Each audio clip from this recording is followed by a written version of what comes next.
How to buy Bitcoin on Bitstamp. Hello everybody, welcome back to my channel. This is me Bitstamp, and today I'll guide you on how you can buy Bitcoin on Bitstamp. Now the process itself is quite simple and easy, but unfortunately I'm unable to show you here, so I'll just be guiding you through. You're gonna open up Bitstamp. Now remember that in order to make any trades or transactions on Bitstamp, you'll have to verify.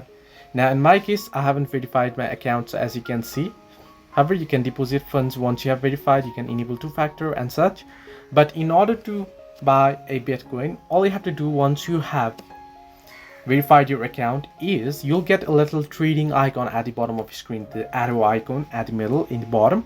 So you'll have to tap on it, and then you'll have to select on buy option.